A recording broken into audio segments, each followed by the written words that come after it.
Bismillahirrahmanirrahim. Assalamualaikum warahmatullahi wabarakatuh. Alhamdulillahirabbil alamin. Allahumma sholli ala sayyidina Muhammad wa ala ali sayyidina Muhammad. Sahabat beriman yang dirahmati Allah, salah satu ibadah sunnah yang sangat dianjurkan ialah sholat tahajud. Sholat yang dikerjakan pada sepertiga malam ini memang memiliki banyak keutamaan. Bahkan sholat tahajud menyimpan pahala dan kebaikan yang luar biasa. Karena di waktu tersebut seorang hamba menghadap Allah dan menjadi manusia pilihan. Namun ternyata ada 4 larangan yang hendaknya dihindari saat mengerjakan sholat tahajud. Melakukan salah satu dari 4 larangan ini berarti menyalahi sunnah yang bisa mengurangi dan bahkan bisa menghilangkan pahala keutamaan dari sholat tahajud tersebut. Lantas, apa saja 4 larangan dalam ibadah sholat tahajud? Yang pertama adalah mengerjakan sholat tahajud lalu meninggalkannya. Dulu ia sangat rajin mengerjakan sholat malam dan melaksanakan sholat tahajud, namun sekarang ia tinggalkan dan tidak lagi mengerjakannya. Ia hanya ingat sholat tahajud ketika dalam kondisi susah saja, ketika mendapati masalah terhimpit hutang atau sedang dirundung duka. Namun ketika sedang kondisi lapang, senang, dan bahagia, lalu ia lupa dengan meninggalkan sholat tahajud itu. Sholat tahajud seperti ini mendapat kritikan dari Nabi Shallallahu Alaihi Wasallam, sebagaimana dahulu beliau pernah berpesan kepada Abdullah bin Amr bin As, "Wahai Abdullah, jangan kamu seperti si fulan. Dulu ia rajin sholat malam, lalu sekarang ia meninggalkan bangun malam." Hadis riwayat Bukhari dan Muslim. Sholat tahajud bukan ibadah yang dilakukan ketika susah saja, ketika ditimpa masalah, dililit hutang atau sedang dirundung duka. Namun ketika lapang pun ibadah tahajud harus tetap dilakukan. Rasulullah Shallallahu Alaihi Wasallam bersabda, "Kenalilah Allah, niscaya Allah akan mengenalimu ketika susah." Hadis riwayat Ahmad. Meninggalkan sholat tahajud setelah melakukannya termasuk perbuatan yang dibenci. Sebaliknya, Rasulullah Shallallahu Alaihi Wasallam memuji seseorang yang rutin dan istiqomah mengerjakan sholat malam, baik ketika susah maupun senang.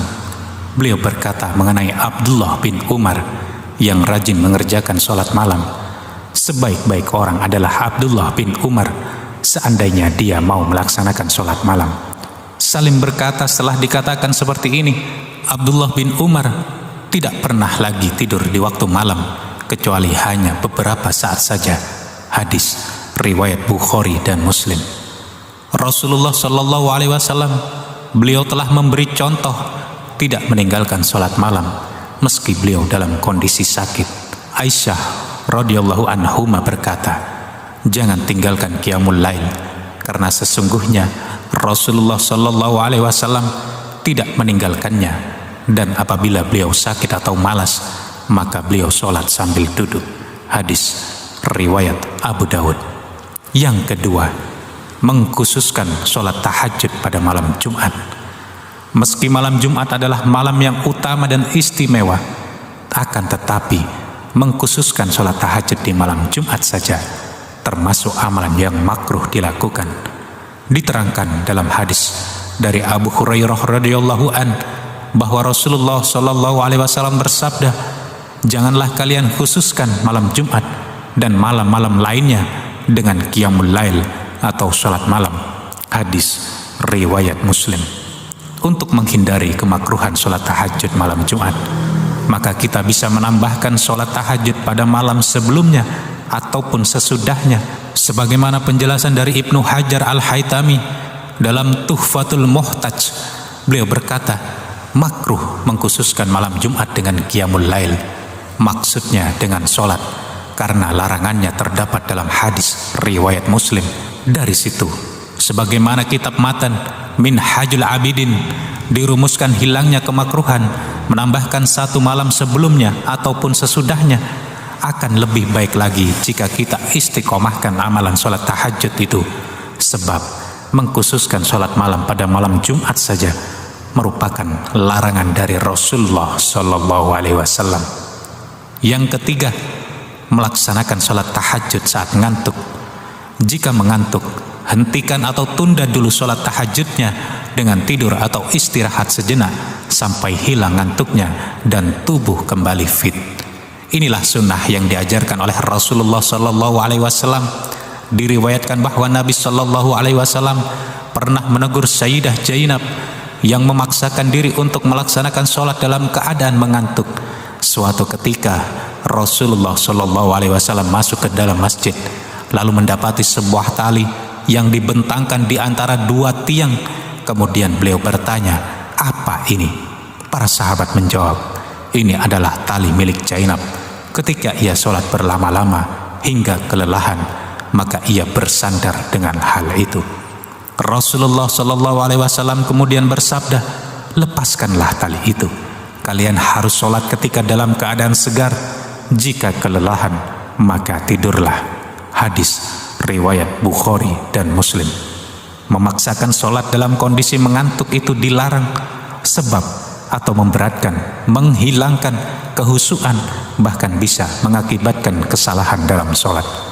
Nabi Shallallahu Alaihi Wasallam bersabda, "Jika salah seorang di antara kalian dalam keadaan mengantuk dalam sholatnya, hendaklah hanya tidur terlebih dahulu hingga hilang ngantuknya. Karena jika salah seorang di antara kalian tetap sholat, sedangkan ia dalam keadaan ngantuk, ia tidak akan tahu.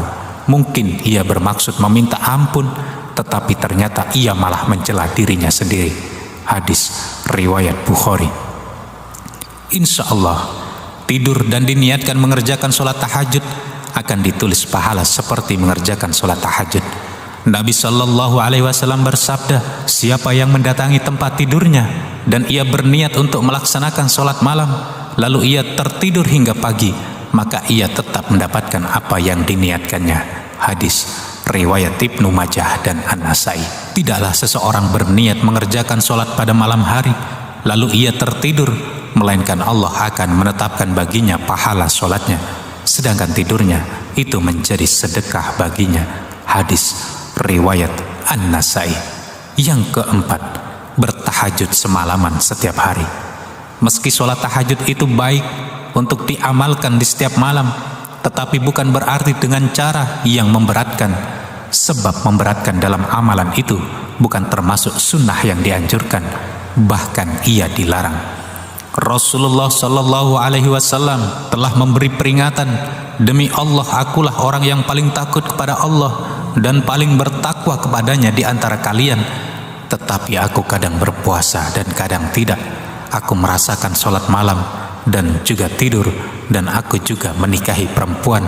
Siapa yang membenci sunnahku, maka ia tidak termasuk golonganku." Hadis riwayat Bukhari dan Muslim.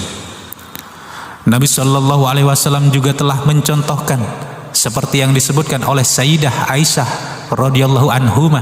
Ia berkata, "Aku tidak pernah melihat Rasulullah Shallallahu Alaihi Wasallam mengerjakan qiyamul lail semalaman sampai subuh, dan tidak pula melihat beliau berpuasa berturut-turut kecuali di bulan Ramadan." Hadis riwayat Muslim. Maka dari itu, dalam melaksanakan sholat tahajud itu tidak boleh berlebihan hingga memberatkan yang akhirnya terputus di tengah jalan, apalagi jika sampai melalaikan kewajiban yang seharusnya ditunaikan.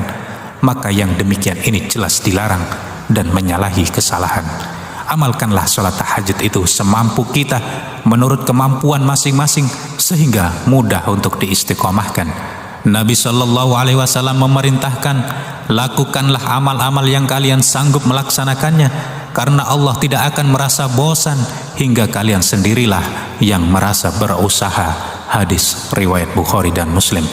Jika misalnya kita hanya mampu 2 rakaat, maka itu sudah cukup dan jangan ditambah. Lebih baik sedikit tetapi istiqomah daripada banyak tetapi terputus di tengah jalan. Nabi Shallallahu Alaihi Wasallam pernah ditanya, "Amal mana yang paling disukai Allah?" Beliau menjawab, "Yang paling kontinu meski ia sedikit." Hadis riwayat Bukhari dan Muslim. Itulah mengenai 4 larangan dalam mengerjakan sholat tahajud. Semoga kita semua diberikan kemudahan oleh Allah dan untuk istiqomah dalam melaksanakannya guna mendapatkan ridhonya. Demikianlah sahabat yang bisa saya sampaikan. Mudah-mudahan dapat bermanfaat untuk kita semua. Amin amin ya rabbal alamin. Akhirul kalam. Assalamualaikum warahmatullahi wabarakatuh.